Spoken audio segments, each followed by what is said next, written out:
Welcome, everybody. Thanks for coming today. We're going to be talking about Agile roadmaps today, and I am going to put a link up here in the chat for some of the things, questions, and stuff we'll be asking. Let me see if I can bring it up. Poll everywhere. That was giving me some problems. Maybe it'll work. No, you may just have to go to the URL. Okay. So, first question for us is this. Oops, not working. Okay, there, this one. How would you rank your interactions with your business owner? Let me go ahead and mute everybody while you fill that out. So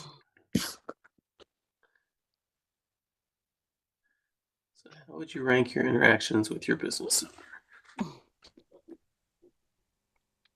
And this is not going to go back to your business owner, just to be clear.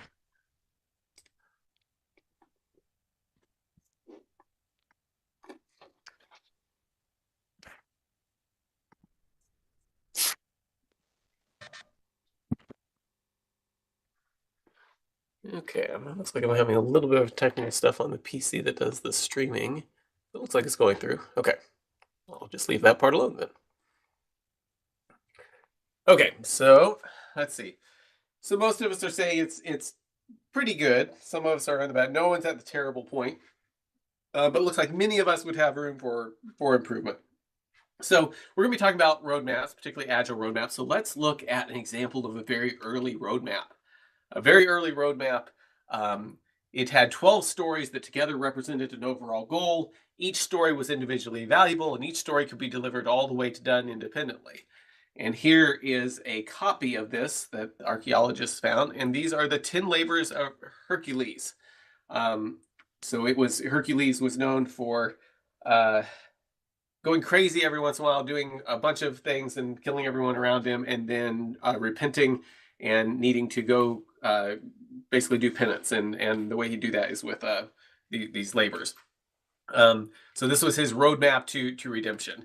And actually, it turns into the 12 labors of Hercules because two of the things he did, I think he redirected a river to clear out to clean out some stables, and the person that was telling him what to do said that doesn't count. You use the river, and he had help with the Hydra or something like that. So here's Hercules with the bull of, let's see, what would be the bull of Athens, or I guess it would be the bull of Crete at this point, that was causing havoc, and one of his labors was to defeat that. He also was supposed to bring back the queen of the Amazons, and so that's him coming back with queen of Amazons. And the person telling him to do these things was Eurystheus, who was this gentleman right here. But as he was as Hercules completed these labors that were seen to be impossible, Eurystheus got a little bit concerned because he was like, there's this really, really strong, good-looking guy that keeps coming back into my cities. He may displace me or start a fight with me or something like that. So maybe when he comes back to show me what he's done, I shouldn't let him back in my city. So he sent Hercules out on another thing to kill this wild boar that was ravaging the countryside and doing lots of damage and hurting people and stuff like that. And then he heard Hercules was coming back to show him the boar that he had caught, which a lot of people didn't think he'd even succeed at that. And so Eurystheus is like, well, maybe I don't want to let him in my city. I've got a great idea. I'll meet him outside the city walls. But then he felt he might be defenseless. So he came up with even a better idea, which was, let's take a giant pot, a giant jar, and I'll hide inside of the jar and then talk to Hercules from there. So here is a vase painting of that. And that's Hercules saying, hey, here's the boar I brought you. And Eurystheus is there down like that. Anyway, so Hercules is showing that he'd killed the boar. Eurystheus is hiding in a bottle. So I want you to just imagine being in a situation where your development team is asked to do something that seems nearly impossible. And somehow they pull it off and they deliver it. And then when they get ready to demo what they've done to the product owner is hiding in the corner of the room they're going to demo in a giant bar because they're afraid of the developers. So my point is, regardless of where you came on that last scale, your product owner is probably great to work with compared to Hercules' product owner. Oh, and after Hercules died, Eurystheus was trying to kill his children. So, like, your product owner relationship is probably just awesome compared to this one. So, based on that, now how would you rank your interactions with your business owner or the person that's driving your software? And hopefully, maybe more of us are like, a little bit higher now after seeing what Hercules had to put up with his business owner and the things that they were trying to do. Okay, so let's look at we're talking about Agile roadmaps. Let's look at what Agile principles might support Agile or roadmaps. So here are some principles, and there's no right or wrong answer there, but just take a moment and look at these and try to rank them. Vote for 3 of the Agile principles that best support roadmaps. And what I want us to do is kind of see that the idea, are there any principles that would kind of guide us to having roadmaps? Pick the 3 that you think would most that you could most get from saying, hey, to follow this, having some type of roadmap would be really, really good in order to actually follow this principle. Like I said, there's no right or wrong answer. Then we're going to look at some of those and maybe look at what that could tell us about what roadmaps should be and how roadmaps should work. Hercules must have had ADHD. Yeah, that something like that maybe. It's interesting because you've got the 2 great heroes. You've got Hercules, and then Theseus was modeling himself after Hercules, but Theseus was a lot more not nearly as prone to fits of wild passion as he was the intellectual version of Hercules later on. Okay, so it looks like the biggest one, you guys, our highest priority is satisfy the customer with early and continuous delivery of valuable software. So most of us are saying in following that principle, some idea of a roadmap would be useful. And the second most votes is delivering working software frequently from a couple weeks to a couple months with a preference for a shorter time scale. So we're saying that trying to deliver software frequently, having a roadmap of what we're going to work on would actually be helpful. And so we'll look at some of these things. But first, I want to show you a video of somebody. So let's watch somebody trying to follow a map. So I've just got a 2-minute clip here of somebody that finds themselves not where they want to be, and they're going to follow this map to get to where they want to go. And the person, and then we'll look at a few things that they run into in this 2-minute clip, and it might have some ways we relate to Agile. And the person that will be reenacting this for us is the illustrious Mr. Bean. So here's the map, and let's watch this clip. Oh. Ah.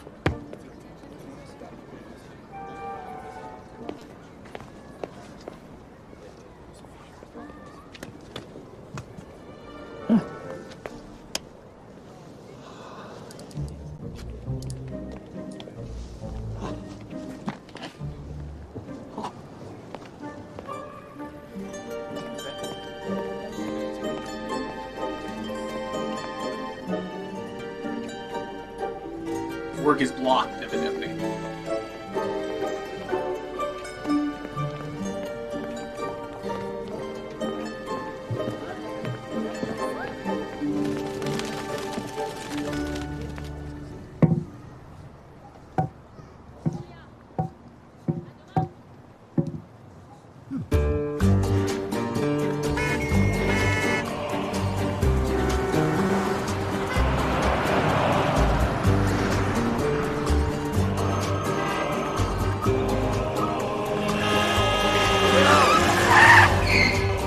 Regarde, qu'est-ce qu'on fait?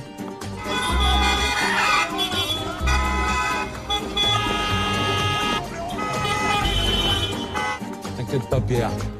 Ça, c'est un anglais, ça. Monsieur Clay, how long will you stay in Paris? Of course, I'll be in Cannes Sunday for my premiere. Until then, I'm working on an exciting new project with this wonderful actress, Sylvie. Sabine, Right. je m'appelle Sabine. One last question, please. Monsieur Clay, s'il vous plaît. S'il vous plaît.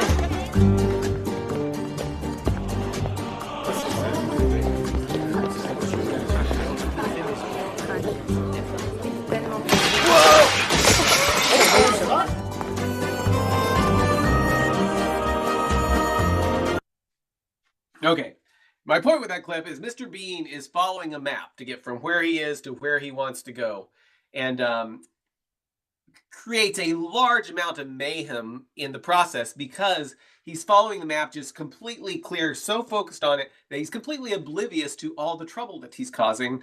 Or the thing I liked is when he comes up and there's somebody standing there, so instead of going around, his map says he needs to go that way, so he just stops working. Now, you probably never encountered something like that on any of the projects you've worked on, but that does happen, right? You get into something, you've got your roadmap, this is the way we're doing it, and something changes, and the map doesn't take you exactly where you're supposed to go. how good the French know how to. That's great, Esther. You're headed in a direction, and something's in the way of your software project, and it just brings everything to a stop. And so, my point with this, and we may refer back to it as we look at some of these principles, but my point is that for a roadmap to be useful, it needs to be flexible enough to adapt to things as we work our way through it. We also need to make sure that if, as we're following the roadmap, even if we don't hit something that blocks us, that we don't just wreak havoc in the rest of the organization because our roadmap says this. There's got to be some give and take, and we've got to be adapting to information as we go. Otherwise, we're not actually being agile. Okay, so let's look at these principles. And so, okay, so the people that saw this, would you recommend the movie? I just saw this clip. I have not seen the actual link to the movie. So is it pretty good? And Astrid says how good the French know how to draw. I thought it was there. The French are looking at him and said, "Oh, just leave him alone. He's English, so it must be a common thing for that, I guess." Okay, cool. I will have to check out the movie. Okay, so let's look at the Agile principles that will guide us maybe in thinking about and how we think about roadmaps. So we want to harness change for competitive advantage. This very much implies that we have an idea of what we're going to do next. Right? If we're wanting to harness change for a competitive advantage, we can't just randomly be pulling things out of a hat of what we're going to work on next. If we are, we're probably not harnessing change for a competitive advantage. We're just doing stuff. Now, the trick we have to do with a roadmap is make sure that we're adapting the roadmap, because what we thought our roadmap should be 3 months ago, if change has occurred, we need to harness that change. So we need a roadmap that's actually adapting to things. A roadmap must support working on the next most important thing. Now notice we're talking about what's the next most important thing, not what was the next most important thing back when we created the roadmap. Because we need to expect that some things would change. There may be different priorities in the organization. There may be things in the competitive landscape that have changed. There may be issues just like, oh, this is what we thought we were going to work on, but based on resources that are available or other things that are happening in the company, this other thing would actually be the most important thing now. So we need that adaptability. Roadmaps must avoid working on something that is no longer the most important thing. And I think this is where we can get into a lot of trouble, because if we have a roadmap, we feel like we've made the decision. 6 months ago, here's what we decided we're going to do. Now, that decision may be just fine, but if we never stop and ask ourselves, is this really the most important thing now? We can spend a lot of time working on things that really aren't the next most important thing. So we've got this balance here of trying to balance the value of knowing what's coming next, of saying, hey, we've got a plan. When we finish one thing, we can move right on to the other, with the risk of sticking to a faulty plan. And if we're not thinking about how those things, how there are trade-offs between those things, we can end up with a place where we put so much value on knowing what's coming next that we incur a huge amount of risk of sticking to a plan because we've never thought, does this actually make sense today? So example I like to think of is, if we think of a roadmap and how far do you need to see ahead? Well, I live in Kansas. We have lots of deer. My family regularly ruins vehicles on deer here just because that's the nature of it. My wife and I have fortunately not hit many deer recently. Although when my daughter started driving, when she first got her license, she managed to bump one pretty good, but he ran off, so I think he's okay. But anyway, that's a very real thing to be worried about here. Well, what if we could see the deer way ahead of time? Like, what if we could see the deer 100 miles away? Would that actually be useful to us? Well, maybe. But the deer may not be there by the time we get 100 miles ahead. And the really big risk, if we had some device that would tell us about deer that are 100 miles ahead, is we might get so focused on the deer that's 100 miles ahead that we miss the giant chicken that's right in front of us and we're about to hit. I had a limited set of farm animals to choose from here, so this is what we're going with. But the point is, if we're focused on things that are way, way down and out in the future, if that comes at the expense of paying attention to the changing needs of what we have right here, right today, that's going to be detrimental to our success.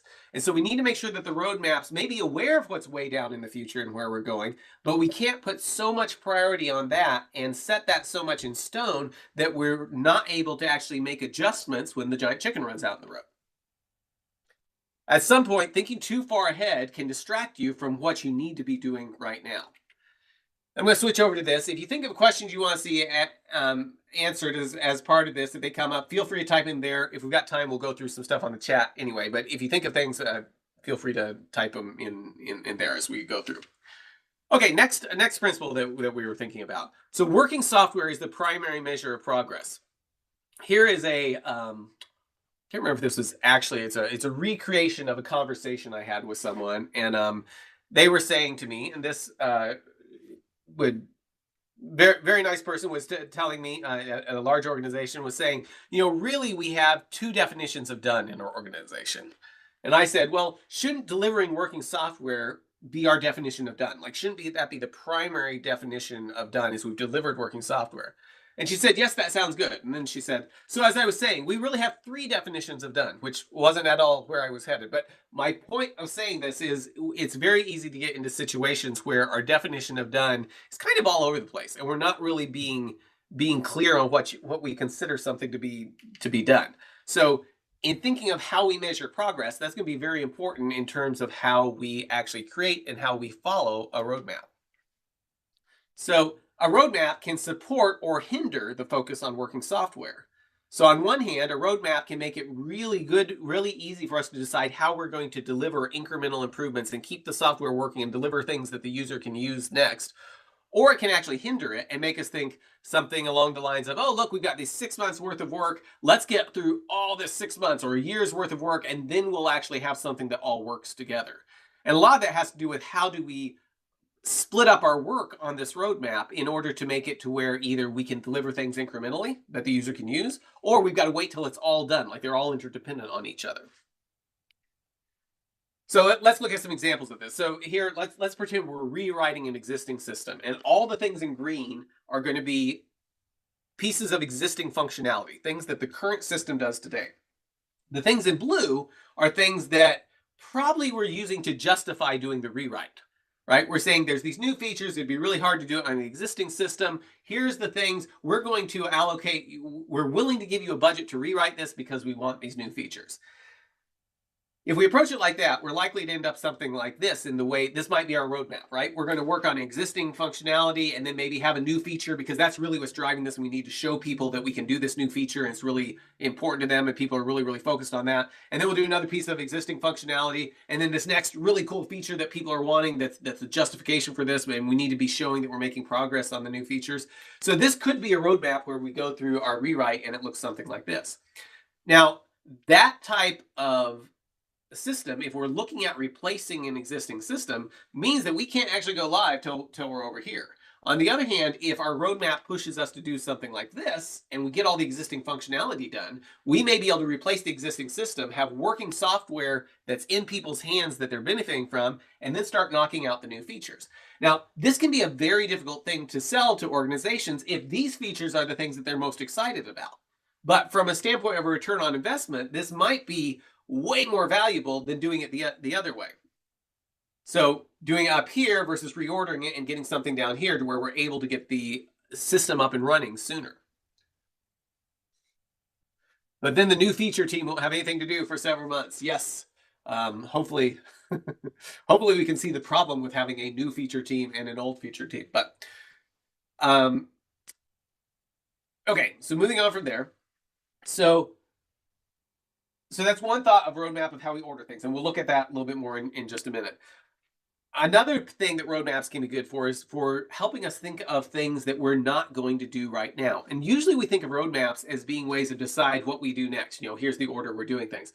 But I think I've seen great use of roadmaps when it came to deciding what are we going to defer? What are we going to wait to build until we built other things? One team I was working with was they were doing a rewrite of a system, and they were trying to figure out what they wanted to start on first. And everybody really wanted their pet project in at the very beginning of things. And the reason was because their experience was if you didn't get it in the first version that went out, you wouldn't ever get it to see it.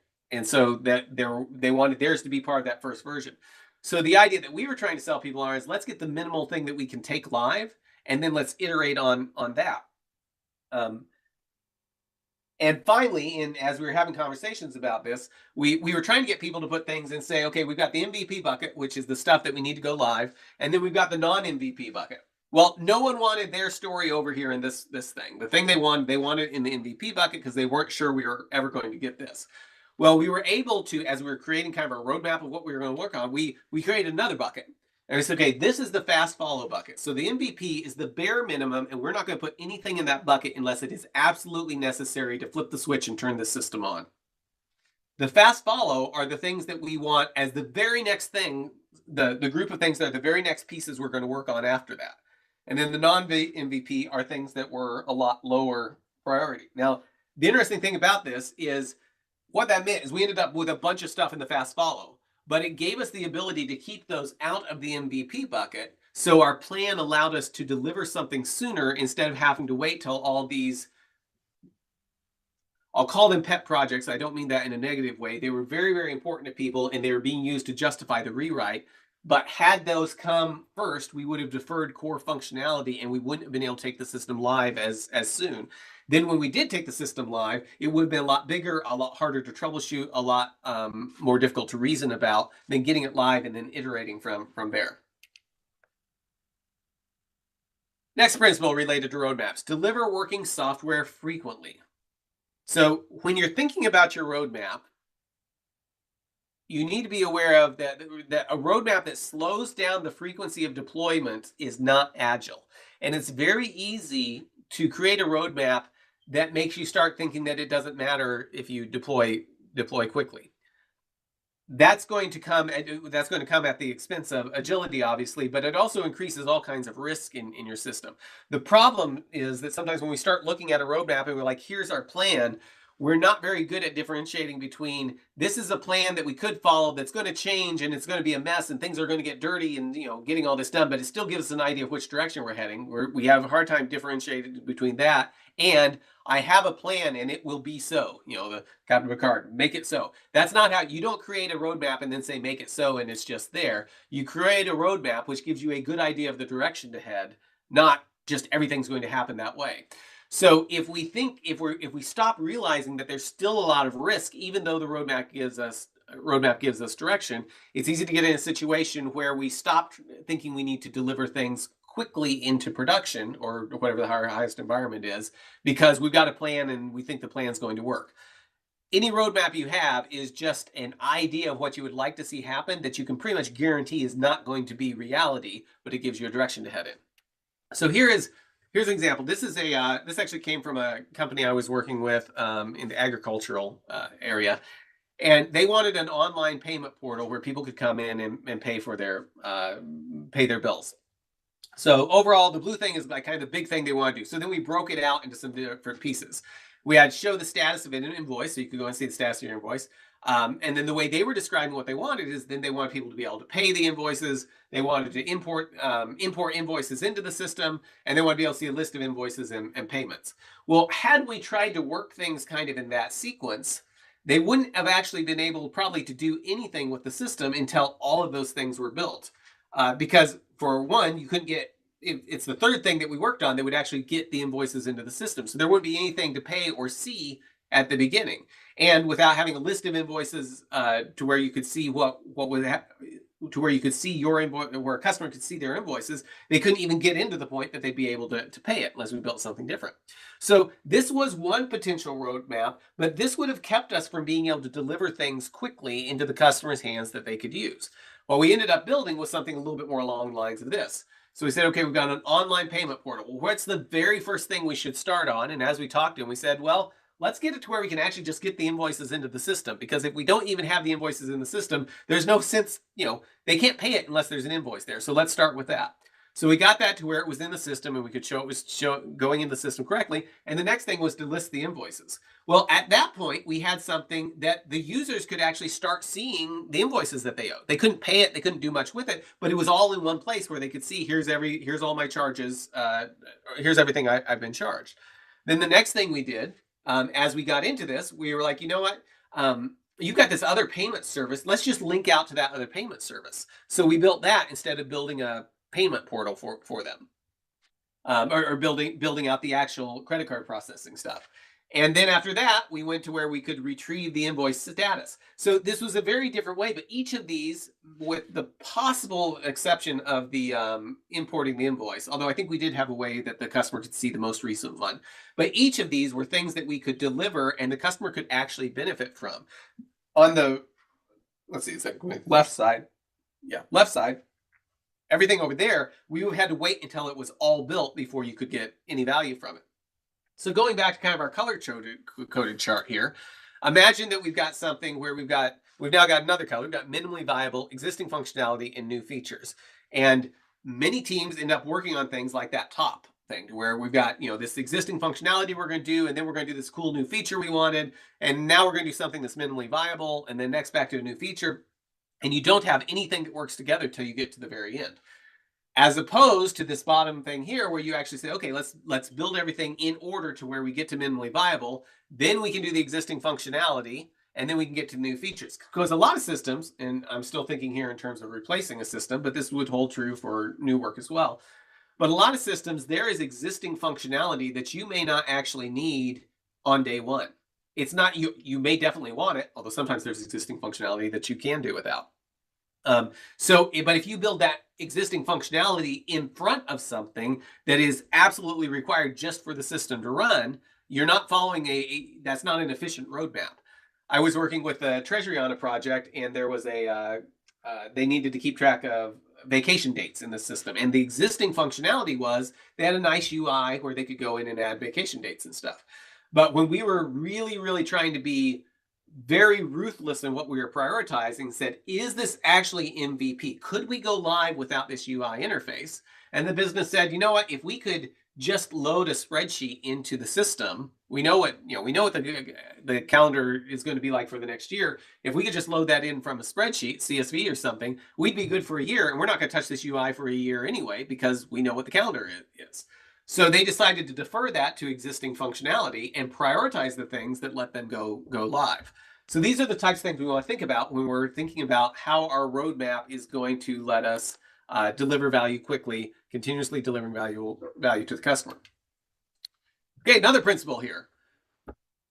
Simplicity, the art of maximizing the amount of work not done, is essential. Now, oftentimes I think this gets seen like, we maximize the amount of work not done, let's just not do anything, right? Well, that's not what this means. It means still delivering what the customer needs while maximizing the amount of stuff that we haven't built that maybe we don't need, or that's more complicated than it needs to be. So back to our chart here, if we were to take these things and, so in this case we were, let's see, how did we have that originally? If we were, okay, so this is from the graph we had previously, where it was all ordered by minimally viable, existing functionality, and new features.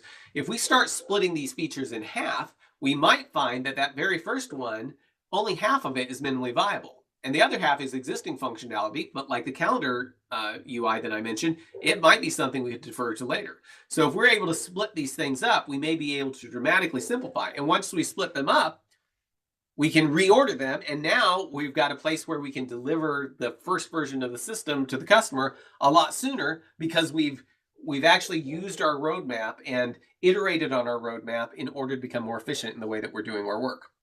We might also find that some of the things that if we split them up, we might be willing just not to do at all. I've been in situations where somebody's asked for one thing, they had asked for some stuff on their portal that was going to be 6 weeks of work. And so I met with them, and the developers said, this is great. The developers can definitely do this. And the developers were like, yes, it'll take about 6 weeks of work. And then I asked, I was like, what's the core thing you want to do? If there was just a way to get this one line up on the portal where you could put a text box at the top, would that be valuable to do that before we did the 6 weeks worth of work? And they said, oh yeah, we could use that today. So we delivered that like the next afternoon. I think that was in place, and they were using. In fact, I think they were even using it before we demoed it to them, and they were very, very excited about it. Well, once we had done that, the rest of the 6 weeks worth of stuff that they asked for, they decided they didn't need it. Well, it wasn't that they didn't need it. They said, we probably do want this someday, but they said, there are so many other, you've solved 90% of what we've asked for in this really, really simple way, that we'd rather spend your time working on other things that are higher priority now that we've gotten the really valuable part out, and the other stuff is now, maybe we put an X in it and put it at the end, and we come back to it later. So it's still there. But it's not something that we need just today. And those are very valuable ways to reduce the time to market, increase the return on investment we're getting. So a roadmap is ultimately a set of user stories, right? It's things that we're going to deliver to the user, and it's a group of them that we say, here's our roadmap, and it's got some type of order to them that we're working on them. So I think I wrote this slide when I was in the middle of doing some math proofs or something, so it sounds very math proofish, but we'll run with it. For any set of user stories, there is an ordering that represents the maximum return on investment. So what I mean by that is if we have, let's say we've got these 3 stories, A, B, and C.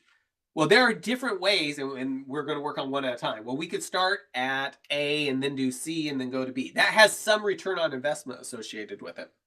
In this case, we're just going to say a number. We're going to say it's $5,000. But there's another ordering of the stories. We could do these stories in a different order, and we could do B and then C and then A. And in this case, doing B first, maybe B, in this case, we'd probably say B is more valuable or can generate more return on investment sooner than A, or maybe it's just a lot, maybe A and B generate the same return on investment, but B takes a lot less time. And in this case, it's worth $6,000 in terms of our return on investment. So there is a way that we can order these stories, and we might, there's a couple other permutations we could do, but the point is there's a way to order these stories in a way that is more valuable than other ways that they could be ordered. And it's not necessarily important here, even if you're wrong and you guess on the value of things and you're wrong, and it turns out there's another way that you could order it that's slightly more efficient. The point is just make sure we're thinking about this, because if we ignore the fact that a different order of different stories will produce a different return on investment, we may do things in the worst possible return on investment instead of in a way that's actually beneficial to us. So thinking in terms of just asking the question, is A more about, will A produce a return on investment sooner and more return on investment than B? Having those conversations is a really important part of how you think about your roadmap. Another point about user stories is for a set of stories S, and this is generally true, this may not be as true as the last statement, but for a set of stories S, there exists S prime that represents the same total functionality, but contains more independently valuable stories. Now, there is a lower limit of splitting things up, but let's look at what this looks like. So I've got S equals A, B, and C. We've got my A, B, and C story. Well, S prime, we're going to split all these stories in 2. So S prime means we've got A sub 1, A sub 2, B sub 1, B sub 2, and C sub 1, C sub 2. So we've taken what looks like this, and the picture is probably a lot easier to work with. Take the picture of these 3 stories and say, hey, we can split these up into different pieces. Well, now if we go back to our previous statement of saying for any set of stories, there's an ordering that represents the maximum return on investment, we now have different orderings that we can do and potentially higher return on investment by making different pathways through these stories. Before we split them up, we weren't able to actually go A sub 1 and the B sub 2. We couldn't do part of A and then B and then C in reverse order and then the other part of A. And the big point I want you to take away from this is when we're thinking of our roadmaps, we want to make sure that it doesn't make us think that we have to do, let me go back here. Oops. I lost track where I was. Anyway, we want to make sure that it doesn't make us think because we wrote it down on the roadmap this way that it can't be split up and maybe gone through in a different path. If our roadmaps are doing that, they're actually hurting us instead of helping us. We also may find if we split things up, like I mentioned with the online internet site, if we get to a point where we're working our way through this, we may get to C sub 2 and decide C sub 1 and A sub 2 aren't really as valuable anymore. Maybe the market has changed and we left those off because we weren't sure if they'd be valuable, and now we don't need them at all. Or maybe we're saying, okay, well, this really finishes what the bulk of the value for this roadmap. Starting on our next piece of work or on our next product is more valuable than it is going to be to come back and do these 2 things. But you can only do that if you're able to split them up in a way that will let you defer them. So, a prioritized list of stories as a roadmap. Now, last time I did this talk, people were saying, well, isn't that basically the backlog, the ordered sense of the backlog? And I think there is some value in thinking like that, because I think it helps us see that the roadmap represents the sequence that we're going to work on doing things. But I think one of the differences is with the backlog, we may have all kinds of things in there, and we're not usually thinking in terms of kind of a big amount of value that's going to be delivered in the same way we are if we're saying that this is our roadmap of what we're going to do. The other piece, I think, is oftentimes we'll be thinking of our roadmap more as a larger chunk of work that's going to be done, and possibly how that fits into the organization's overall goals and things. But prioritized list of stories as a roadmap is essentially what you're coming down if when we're thinking about a roadmap. Now, there's a difference between looking at a roadmap and saying, here's what we are going to do versus here is our plan of what to do next. Because that top statement is going to be very prescriptive. of saying, here's what we're going to do, and we're going to stick with this, whether it's a good idea or not, versus here's our plan of what to do next, which is very flexible because that gives the implication that we may change things as we get more information, as we get into it, as the market changes, as the needs of the organizations change, or as we just learn more about what we're doing. So the top one assumes that you've correctly predicted the future, which is a dangerous situation to be in anyway.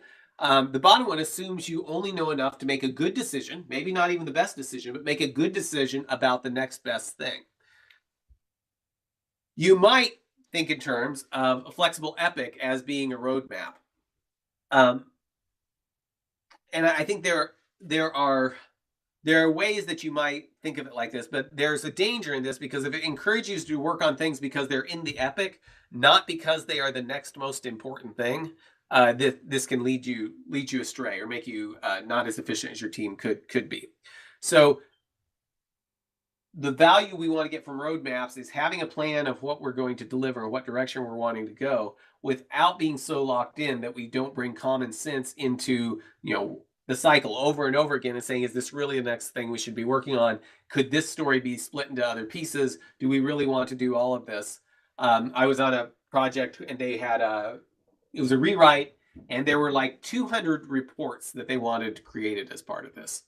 And we were pretty confident that they were not using those reports and most of the reports weren't being used, but the business was really adamant that they needed every single one of those reports.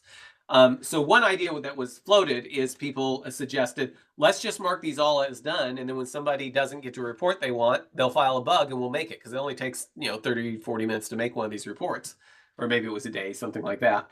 So their idea was we'll just have a pull request for the reports. We'll say it's done and then they'll just file a bug request. That felt a little less than honest, although I did see the kind of value in it. What we ended up doing is we ended up getting some analytics on the report and then went back to the business and said, here's the reports that you've used in the last month. We definitely want to build these and here's the order we think we should build them. Here's the reports that it doesn't look like are used hardly ever. Do you mind if we defer those and instead of working on those, work on this other thing that you've told us is really valuable? And here's the reports, as far as we can tell, no one's looked at for the last 2 years. What if we wait on those? If you do find you need them, we're happy to make those for you. But that type of flexibility is what you want to be occurring as you work your way through your roadmap. Roadmaps shouldn't be excuses for not being able to deliver. Like I mentioned, of having, here's our big plan of everywhere we're going, and we're not going to deliver stuff until we get to the end of it. Your roadmap has to be something that you're continually adapting to be able to get to the point that you can deploy on a regular basis and deliver on a regular basis. If you ever find that your roadmap, they were saying we can't do this because, and then look at something on the roadmap, that might be an indication that the roadmap is hurting you rather than helping you.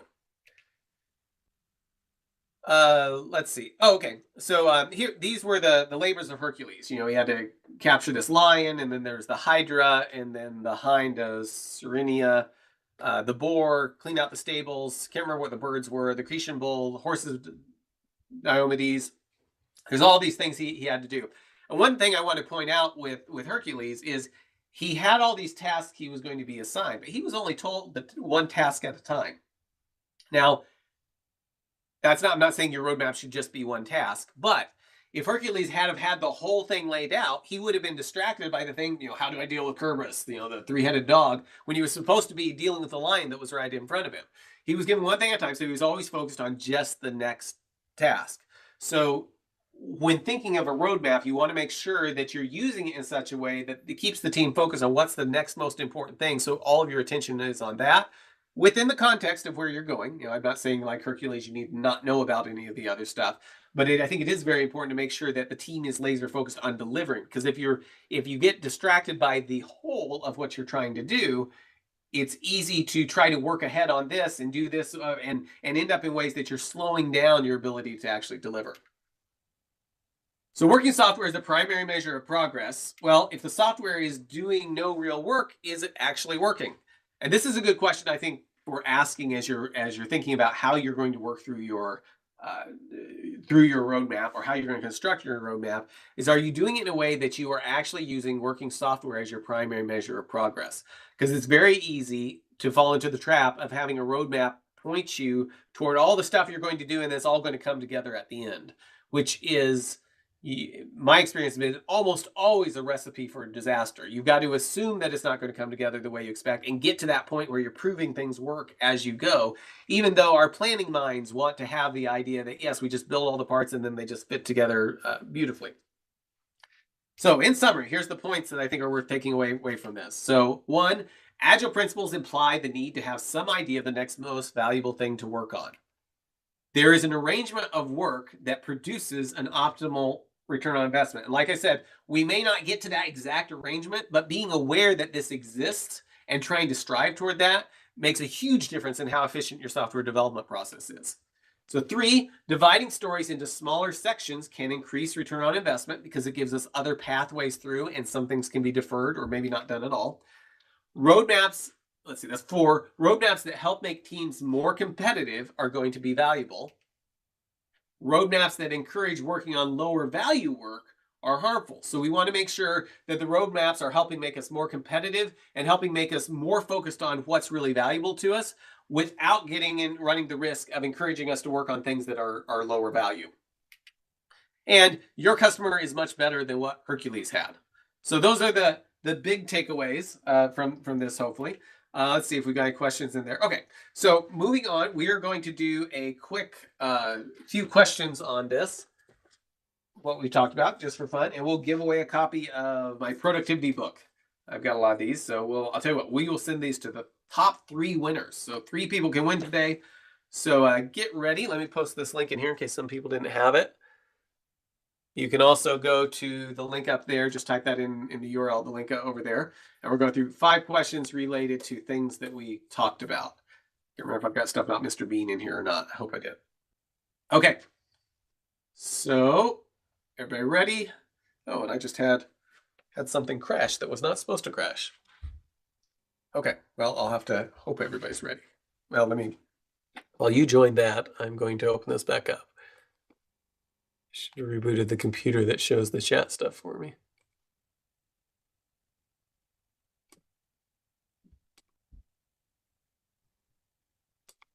Oh, it's very unhappy. Just a second here.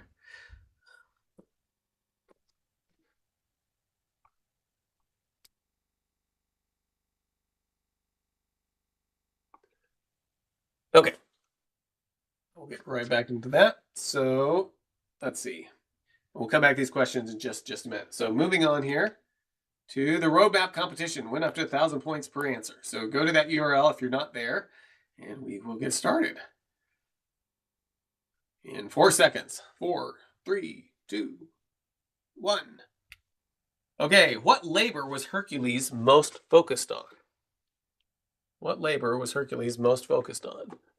Was it all that were remaining, the one he was currently working on, the one that would be most impressive, or whatever would scare people and make them hide inside of a jar?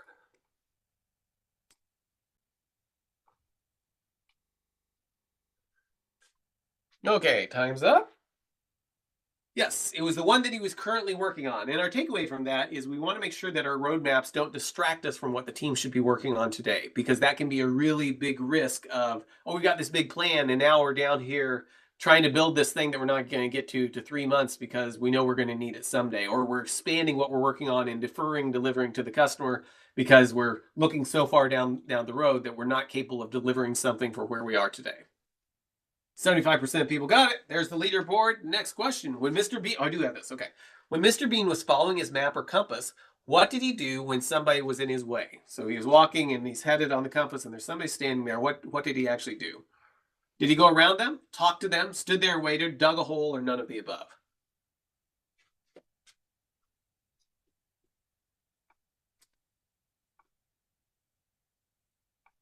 Okay, time's up. Yes, he stood there and waited.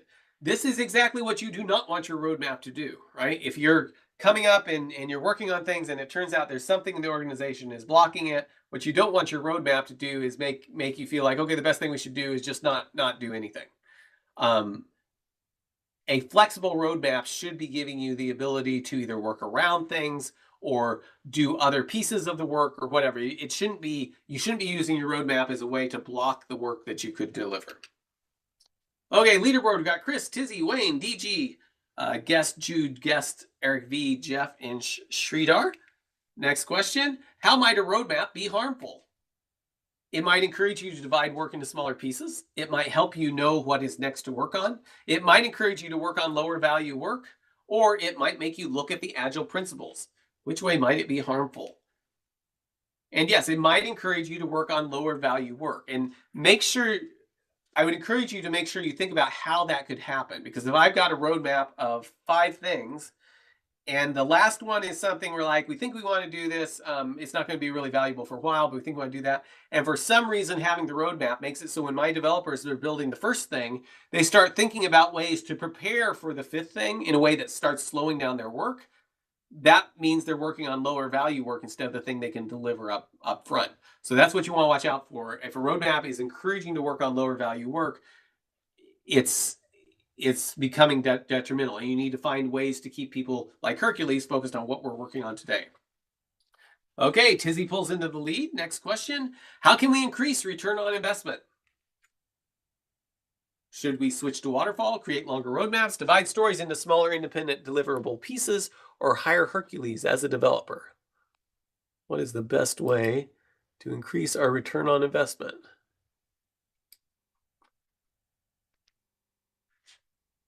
So divide stories into smaller, independently deliverable pieces. Remember how we looked at if they're smaller pieces, there are many more paths through them. Hide the project managers in a jar. I should have put that one on there. Yes, that is an option. Although that was self-imposed in Hercules. It was what they were choosing to do. But yes, that's always an option. You know, don't forget that could be an option if you're running into trouble. Say what we need is a giant jar in this room, so people can hide in it. But dividing the story into smaller independently deliverable pieces lets us order them in different ways. And since different stories require different amount of work and provide different returns on investment, by ordering them differently, we can create different return on investment for what we're delivering. Also, if we split them up into smaller independently deliverable pieces, and then every time we work on the next most important piece, we may find when we get to the end, there's a few pieces that seemed really important when they were part of the other pieces, but now it's no one's interested in spending the time or effort to actually do them because we've stripped out everything that didn't need to be from those stories, and it's just all kind of left over at the end. Okay, Tizzy, Chris, and Drons are in the lead here. I think we've got one more question.